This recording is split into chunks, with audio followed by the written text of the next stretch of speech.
This is a Marketing for Learning podcast, the only podcast in the world that's guaranteed to increase your knowledge, skills, and capabilities when it comes to marketing for learning. Plus, there's a gratuitous amount of pineapples. You're welcome. Hello, everybody, and welcome back to the Marketing for Learning podcast. It's Hannah here with you today, and I'm going a bit off-piste. Not that you'd know that, so I don't know why I'm telling you that, but this is not the episode I had planned for Friday, the 21st of June, 2024. But I am coming to you hot off the back of winning Awareness Campaign of the Year at the British Training Awards. And not only are we so proud that we won the award and we created a phenomenal campaign with our clients at Capgemini University, we are so buzzing. It's the only word I can use, buzzing, that marketing is getting the recognition that it needs in learning and development circles. Marketing has been recognised enough that it's an award category at a learning awards. That's just phenomenal, because marketing isn't a nice to have. If you want real impact with your learning, you have to be thinking about marketing. But I'm sure you know that because you're listening to this podcast. So I don't want to spend this whole episode just talking about the fact we won, although that nice new shiny award behind me definitely makes me very happy. I want to talk to you about why this campaign was so impactful, and give you 3 top tips that you can borrow and think about in your next initiative to make your campaign just as successful. So let's get into it.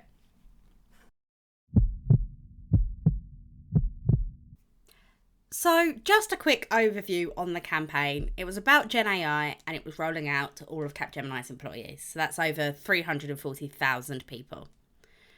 It was a big task. And we set an objective for 3 months.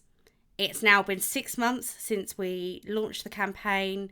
We almost doubled our 3-month objective in the 3 months. And now we have done it 7.3 times over. We have made huge impact with this campaign. So why did it work so well? Well, the first reason I think this campaign worked so well was that marketing was a non-negotiable. With topics like generative AI, it feels like everybody's interested, everybody's excited. But I'm sorry to break it to you, that's not the case. I know we're all talking about it in learning, and there's other industries that have gone AI crazy.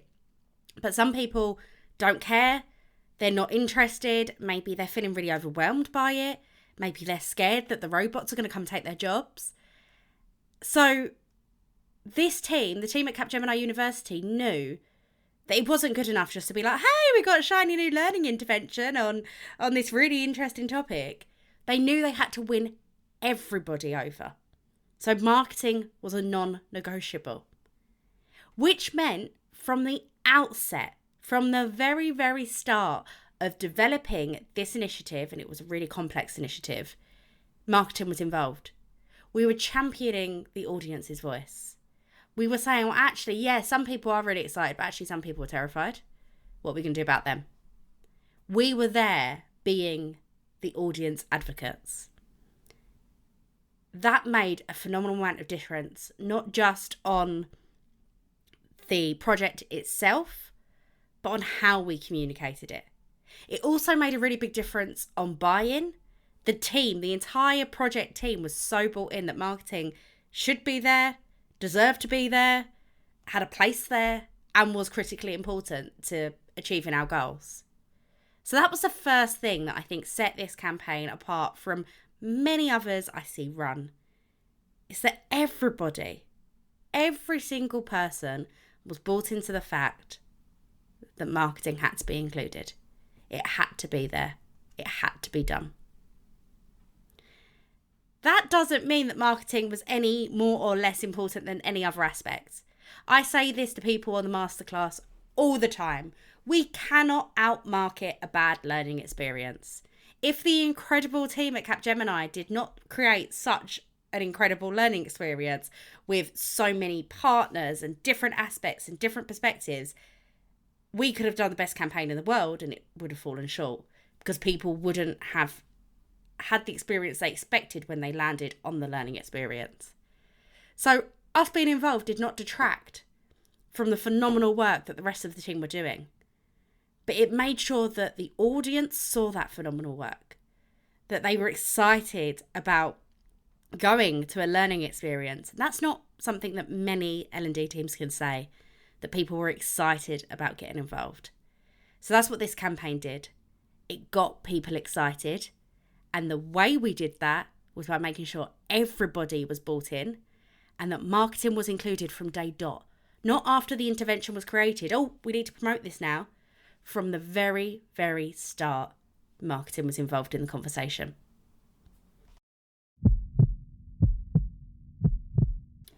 The next thing that I think set this campaign apart and helped us, as I said, achieve our goal way sooner than we ever expected and do way more than we could ever have dreamed of, was that we really, really thought about our learner personas.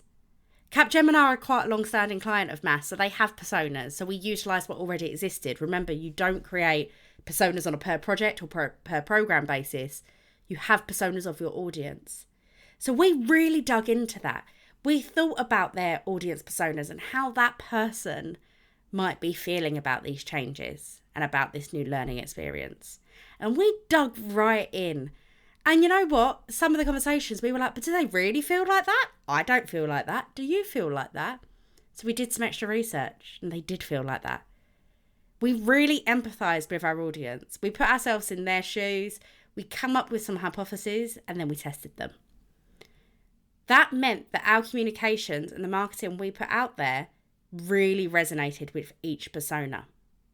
That meant those that were hyper enthusiastic about AI, I think we all know somebody in our lives that's hyper enthusiastic about AI, that they were still catered for, that we weren't forgetting about them, but that we brought everybody else along with for the journey too. And I think that's what really set it apart.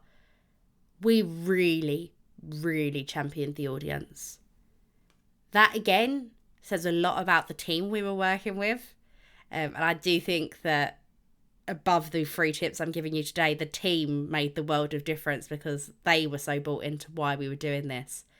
But we put the audience needs above our own thoughts and opinions, above our own assumptions. And once we established what we needed to do to meet the business goal, then the audience needs came first. They were paramount. Nothing topped the audience's needs. And that really set this campaign apart. And it came across in the marketing that was the output at the end of it. It came across and it made so much sense to each and every persona because we'd thought about them deeply, not just like surface level. We really thought about how this intervention would make them feel today, but also impact them in 3, 6, 9 months, a year, 2 years. We thought about that longevity. We thought about that journey they're going to be going on. We genuinely, I would say, the project team were audience advocates. That made the world of difference. And the last tip I want to give you that I think you can all borrow and use in your interventions is that this was not a launch campaign. As much as we won Awareness Campaign of the Year, this wasn't just an awareness campaign. This was an awareness, interest, desire, action campaign. We were pushing people through the funnel. We were making them want to get involved long term. So that meant our marketing, our strategy, our plan was long term. The team are still implementing the plan that we devised back in October. It wasn't a 1 month thing. It wasn't a few weeks. We wasn't just generating hype and then disappearing. It was consistent communications over a long period of time. That means they are still getting a lot of new users right now because we are still convincing people. We are still winning people over. If this was just a flash in the pan, we probably wouldn't have hit our 3 month target, if I'm being completely honest. if we did not have the longevity of the consistent communications, the difference, the diversity of the communications we'll be using, the long-term planning, we wouldn't have got anywhere near where we are today. And this campaign isn't over. They are still running it. It's still a priority. There is still marketing going out for it. And of course, the learning is still being updated. There is still new things coming in. There's new things for our audience to get involved with. And everyone is still thinking with that marketing and product mindset. This is our product. How can we make people want to buy it? No, they're not giving us money because it's an internal learning solution. But they're giving us their time. And I've said it more than once on this podcast. If someone's giving you their time, in today's day and age, that's more valuable than money. People have so many options about what they can do with their time. If they're giving it to you, that's a privilege. So I think the third thing that made this campaign so impactful is that we didn't just think of it as a launch campaign. We didn't just think of it as, oh, we're launching in October, so we need maybe a month before and a month after, and that will be it. No. We spoke about it in the lead up to, it launched, and we're still talking about it now.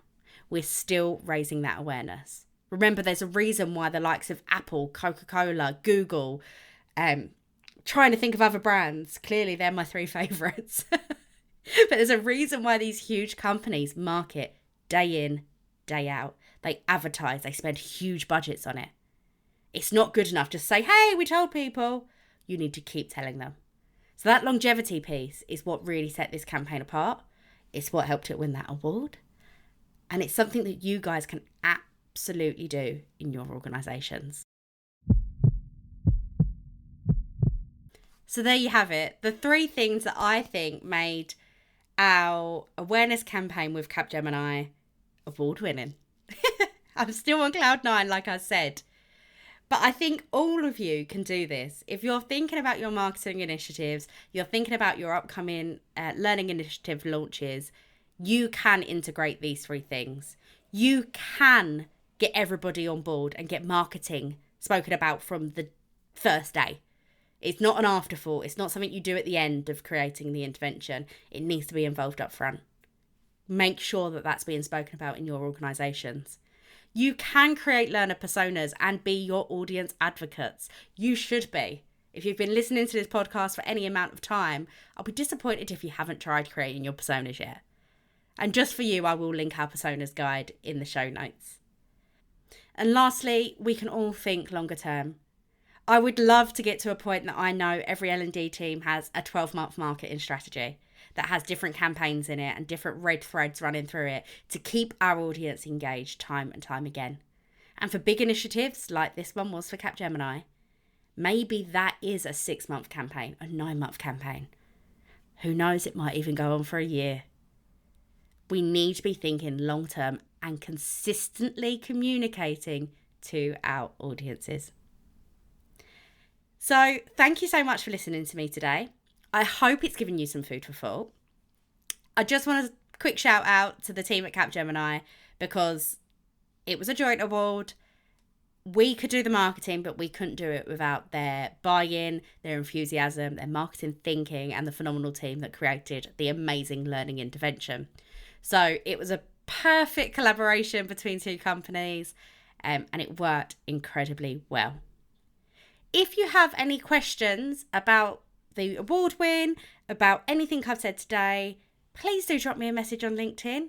For those of you that don't know, Ashley's off on maternity leave now, so I'm on my own. I love a chit chat, so if you want to talk to me, drop me a message. More than happy to have a chat with you about that. And if not, I will see you next Friday for the next episode of the Marketing for Learning podcast. See you later, guys.